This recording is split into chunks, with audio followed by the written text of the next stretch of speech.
வணக்கம் மாணவர்களே. இன்று நாம் தமிழ்மொழி படிவம் 4-5 இலக்கணம் தொடர் தொகை பகுதி 1.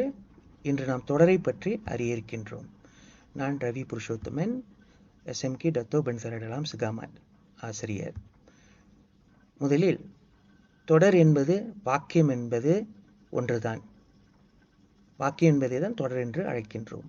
அதாவது ஒன்றுக்கும் மேற்பட்ட சொற்கள், குறைந்தபட்சம் 2 சொற்கள் தொடர்ந்து வந்து பொருள் தந்தால் அது தொடர் எனப்படும். எடுத்துக்காட்டு, இது வீடு. இது என்ற நிலைமொழியும் வீடு என்ற வருமொழியும் சேர்ந்து இது வீடு என்று ஒரு விஷயத்தை நமக்கு தெரிவிக்கின்றது. எனவே இது தொடர் என்று அழைக்கப்படும்.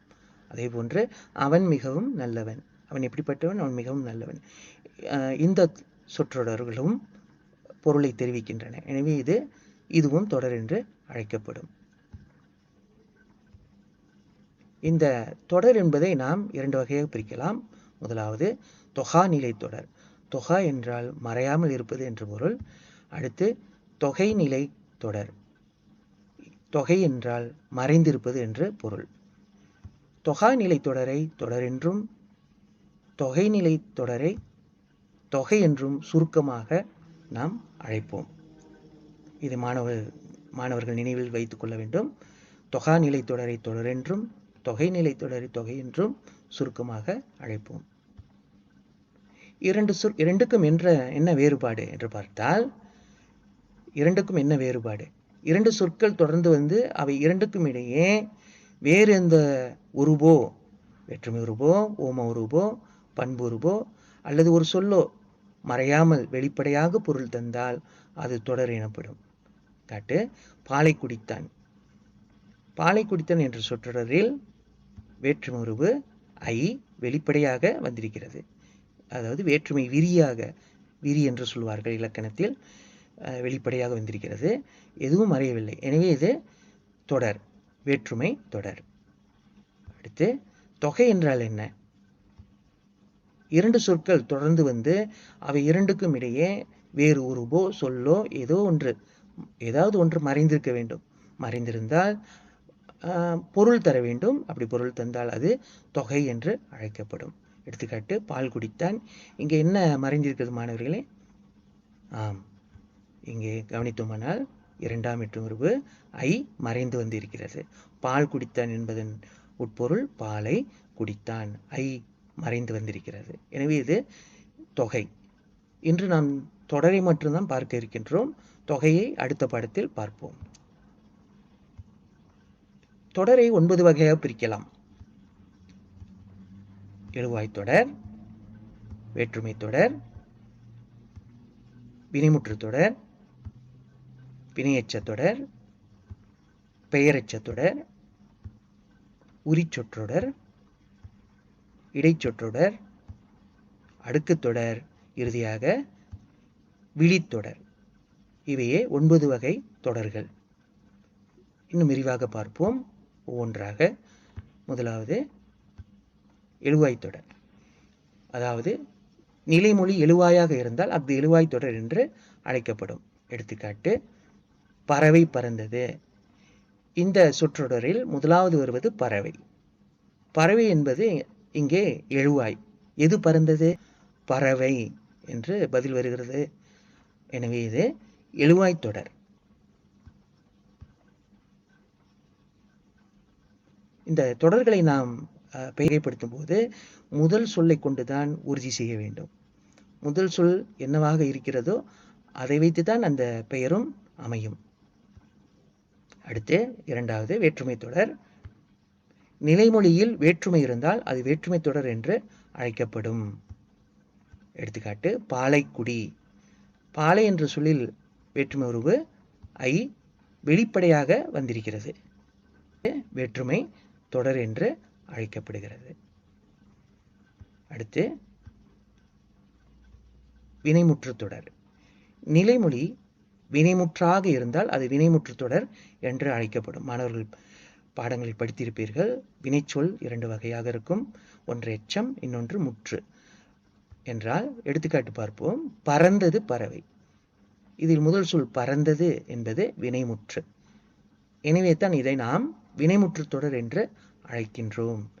உண்மையில் எழுவாய் தொடரை திருப்பி போட்டால் வினைமுற்று தொடர். பறவை பறந்தது என்பது எழுவாய் தொடர். பறந்தது பறவை என்று திருப்பி போட்டோமானால் அது வினைமுற்று தொடர். அடுத்து வினையெச்ச தொடர். நிலைமொழி வினையெச்சமாக இருந்தால் அது வினையெச்ச தொடர் என்று அழைக்கப்படும். எடுத்துக்காட்டு, பறந்து சென்றது. பறந்து என்பது வினையெச்சம். எனவே இது வினையெச்ச தொடராக என்று அழைக்கப்படும். அடுத்து பெயரெச்ச தொடர். நிலைமொழி பெயரெச்சமாக இருந்தால் அது பெயரெச்ச தொடர் என்று அழைக்கப்படும். எடுத்துக்காட்டு, பறந்த பறவை. இதில் பறந்த என்ற சொல் பெயரெச்சம். எனவே இது பெயரெச்ச தொடர் என்று அழைக்கப்படுகிறது. அடுத்து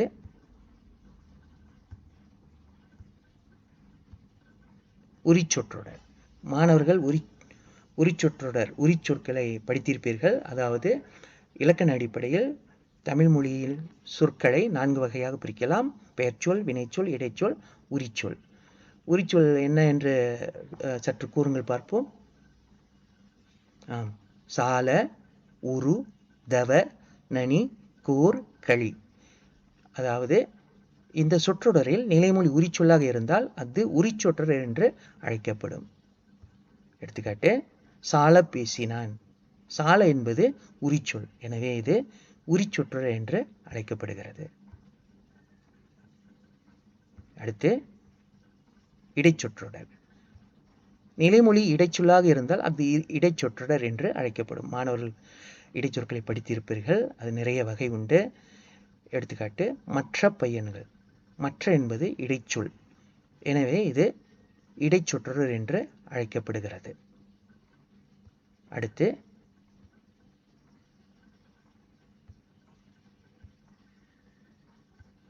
அடுக்குத்தொடர். தொடர்களில் மிக சுலபமானது, எளிமையானது அடுக்குத்தொடர். அடுக்கி இருந்தால் அடுக்குத்தொடர். ஒரே சொல் அடுக்கி இருந்தால் அது அடுக்குத்தொடர் என்று அழைக்கப்படும். எடுத்துக்காட்டு, போ போ அல்லது வா வா, புலி புலி போன்றவை.